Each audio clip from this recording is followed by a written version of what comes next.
Hello dear students, मैं हूँ दीप्ति गुप्ता, आपकी हिंदी की अध्यापिका। सबसे पहले मैं आप सभी लोगों को आपके अच्छे परीक्षा परिणाम के लिए कांग्रेचुलेट करती हूँ। आप सभी ने अपनी मेहनत और लगन से अच्छे अंक प्राप्त किए और क्लास 4 में आए। मैं क्लास 4 में आप सभी लोगों का स्वागत करती हूँ।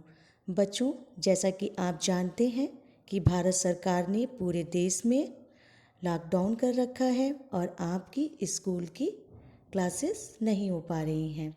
इसलिए स्कूल प्रबंधन की ओर से आप लोगों को घर पर ही ऑनलाइन क्लासेस के माध्यम से पढ़ाया जा रहा है। आप सभी लोगों को मन लगाकर पढ़ाई करनी है, दिया हुआ कार्य समय पर पूरा करना है और साथ ही साथ अपने पाठ को याद करते हुए चलना है और आपको अपना पूरा ध्यान रखना है। इसके लिए आप लोग क्या कर सकते हैं, आइए मैं इसके बारे में आपको बताती हूँ। खुद को सुरक्षित रखें और दूसरों को भी कोरोना वायरस से बचाएं। इसके लिए आप क्या कर सकते हैं, अपने हाथ बार बार पानी से धोएं और हैंड सैनिटाइज़र का उपयोग करें। अस्वस्थता महसूस होने पर डॉक्टर से मिलें। डॉक्टर के पास जाते समय मास्क जरूर पहनें। छींकते और खांसते समय अपने नाक और मुंह को रुमाल से ढक कर रखें। स्वास्थ्य संबंधी जानकारी के लिए दिए गए नंबर पर कॉल करें। इस्तेमाल के बाद टिश्यू को तुरंत किसी बंद डिब्बे में फेंक दें और भीड़ भाड़ वाली जगहों पर जाने से बचें। बच्चों, आप सभी लोगों को इनका पूरा ध्यान रखना है और अपने आप को इस डिजीज़ से बचा कर रखना है। चलिए अब हम देखते हैं कि आपकी क्लास में हिंदी के लिए कौन सी पुस्तक चलेगी। तो ये है आपकी हिंदी की पुस्तक मधुरिमा हिंदी पाठ्य पुस्तक 4।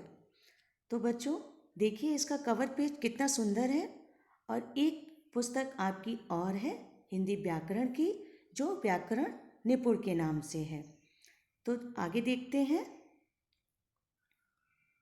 इसके राइटर कौन है, आर.पी. श्रीवास्तव और S.K. मित्तल जी इस किताब के, इस पुस्तक के राइटर हैं। और अब हम देखते हैं आपका पहला अध्याय कौन सा है। तो बच्चों ये है आपका पहला अध्याय, अगर ना होते। तो बच्चों चलिए देखते हैं इस अध्याय में आप क्या जानेंगे। तो इस पहले देखते हैं कि इस अध्याय के कवि कौन हैं। इस अध्याय के कवि हैं बाल स्वरूप राही जी।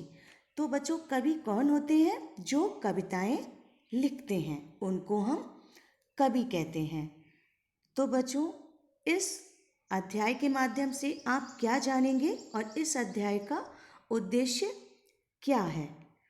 तो बच्चों इस कविता में कवि ने प्राकृतिक तत्वों, मतलब प्रकृति से मिलने वाले तत्वों जैसे हवा, सूर्य, चांद, नदियाँ, पर्वत आदि के विषय में बताया है। और इस कविता को कवि ने एक छोटे बच्चे के प्रश्नों के माध्यम से समझाया है। इस कविता में एक छोटा बच्चा भगवान से प्रश्न पूछ रहा है। तो बच्चों हम सबको ये पता होना चाहिए कि प्रकृति से मिलने वाला हर तत्व हमारे लिए कितना ज़रूरी होता है। ये सभी तत्व हमारे जीवित रहने के लिए बहुत उपयोगी हैं, जैसे धूप, छांव, ऑक्सीजन, पेड़, फल, सब्जी, जल आदि। इनका प्रयोग कर हम अपने आप को किन्हीं भी मुश्किलों से लड़ने के लिए तैयार करते हैं। तो बच्चों देखा आपने कि इस अध्याय के माध्यम से आप क्या क्या जानने वाले हैं और इस अध्याय में हम और क्या क्या पढ़ेंगे, उसका अध्ययन हम अपनी दूसरी वीडियो में करेंगे। अपनी अगली वीडियो में मैं इस पोएम को, इस कविता को लाइन बाय लाइन आपको समझाऊंगी और आप लोग ध्यान से इसको सुनेंगे और समझेंगे। धन्यवाद।